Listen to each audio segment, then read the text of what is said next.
You feel trapped in your career? Wonder why you don't enjoy your work like other people seem to? Looking for a way out? Then you'll want to meet Marc Miller on today's The Dollar Stretcher interview.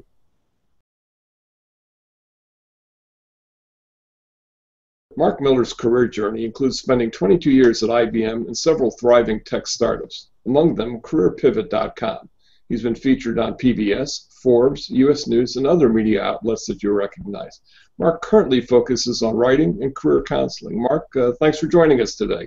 Well, thank you very much. Really glad to be here. Now, I know a lot of your advice is kind of keyed mainly for baby boomers, but I think our topic today really applies to all generations.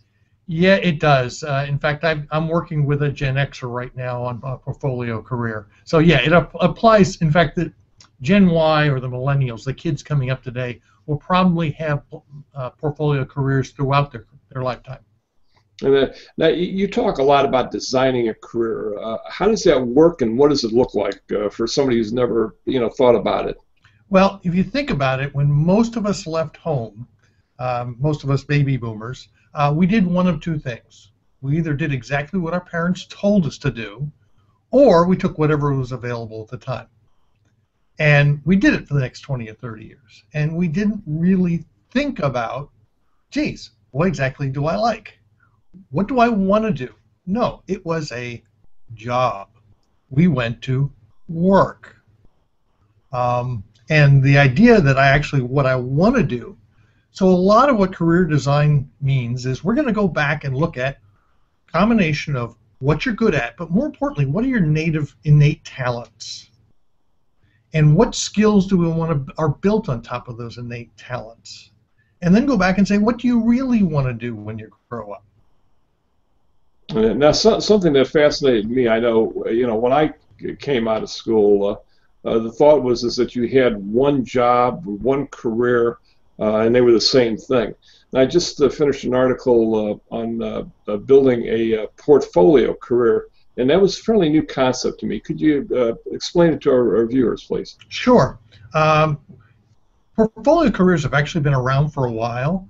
They're going to become far more common, and the idea is rather than going to work for one person, you build up a portfolio of things you can do.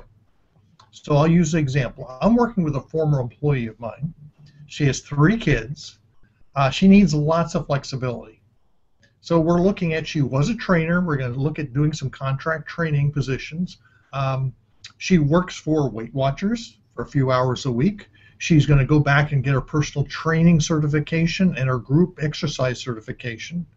And we're also talking to one of the major grocery chains that is going into the corporate market in the wellness arena.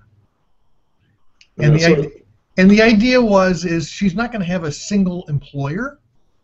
She's going to have multiple employers. Now that strikes me that's a very smart thing to do, especially given the direction of the economy lately.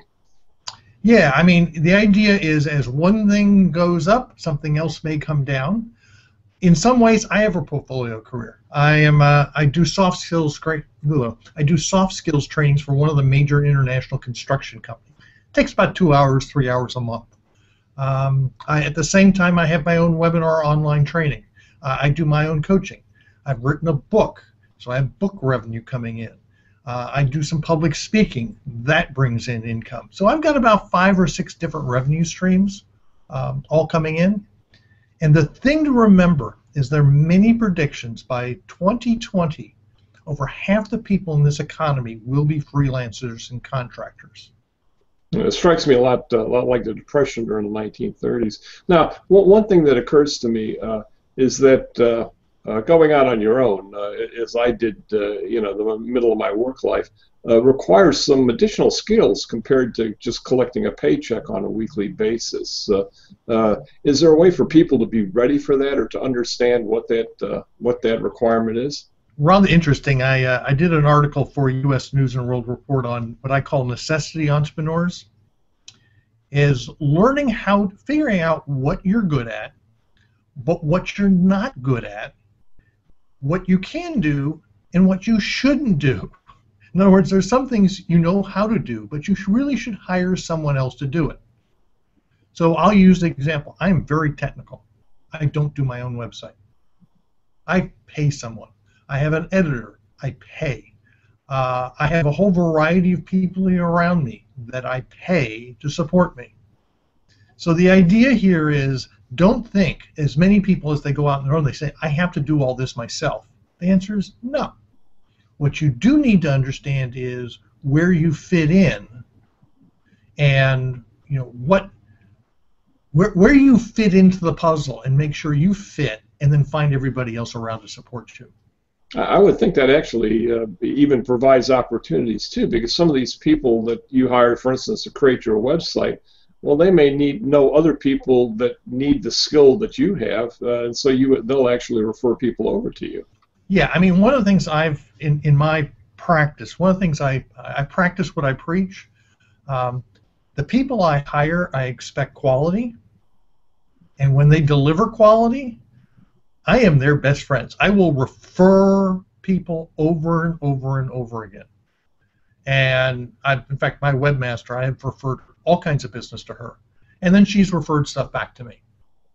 Now, I mean, we talk a lot about the jobs that are more managerial, if you will. How about somebody who's collecting an hourly wage? Is this an area that's open to them, or is it closed off? Well, it may be finding multiple part-time jobs and finding out how you can work for yourself. In other words, just like I said, my one former employee, we're looking at trying to find some decent paying part-time work, probably $20 an hour, but at the same time where she can work for herself doing something similar. Like, for example, one of the things we're looking at is if she can do hourly work for one, but also promote her business while she's getting paid hourly. And actually, you anticipated my next question about how do people get started, because I imagine we'll have some people that will watch this and go, well, yeah, this is a great idea, but I can't quit my job and not make money next week because the rent or mortgage won't be paid. It seems to me, I guess you get started by kind of dipping your toe in the water on a part-time basis. Correct. You're going to dip your toe in. You're going to get started. Now, both my wife and I have both kind of gone. We both did cold turkey into entrepreneurship. My wife many years ago. My wife's a massage therapist, and she got into it during the year. She quit her job as a nurse, and it took a year while our son was through his first year and started a massage therapy business. Where she had the time. When I started this business, I actually had done 3 years of planning before I quit my day job, and had actually picked up a few practice clients on the side. So yes, you are likely going to be doing things essentially doing this on the side, and then when you finally have enough that you can support yourself. But the other piece here is I've moved a lot of my expenses, my home personal expenses, back into my business. So things like my cell phone, my cable, other pieces. The other thing I wanted to mention is it's become much easier now with Obamacare. One of the things that kept me employed for so many years was my wife was uninsurable. She had a tumor 20 years ago. She's perfectly healthy. No one would touch her. So I had to stay employed. Now I don't. I actually can get health insurance for her. And it wasn't a matter of whether it was affordable or not. Before, I couldn't get it. And so it's allowed me the freedom.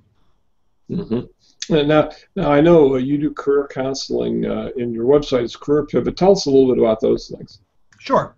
I primarily focus on, I like to say, lost souls, people who have been doing the same thing for many years and finally saying, I don't want to do this anymore. I'm also working with a bunch of Gen X men right now who all have chased the dollar for the last 15 to 20 years and all made themselves miserable. I use the Berkman assessment to, number one, pick you apart, find where you have morphed your behaviors, find the ideal work environment for you, and then come up with a vocabulary that you're comfortable explaining yourself, and we'll go out and we'll build your brand story. By the way, one of the best ways of writing your brand story, we'll come up with a branding line for you and what the story is, and then we find someone else to write it. Because, by the way, you'll stink at writing your own story, as we all do. I find I've had a number of adult children done a wonderful job because they'll put a flair into it that you won't. I've had some brothers and sisters. I've had a variety of people who are close to you that will end up doing the writing. So, and the idea is for you to figure out who you are, what you want, and then put a strategy in place to get you there. And the reason why we came up with the term pivot, because it isn't just jumping from here to there. It's very likely multiple pivots as we move along.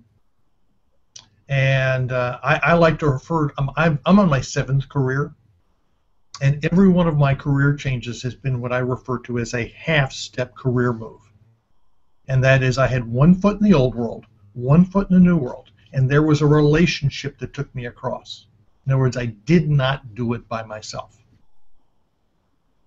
Very interesting. Mark, we thank you for spending some time with us here today, because the workplace has gotten much more complicated than it used to be. And with so many people finding part-time work today, I think a lot of them would be interested in portfolio careers. And so, Mark, we thank you for helping folks find their way through the employment jungle.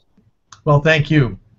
And that we invite viewers to follow us on the various social media, including subscribing to our YouTube channel. And we'll look forward to seeing you again soon on the Dollar Stretcher interview.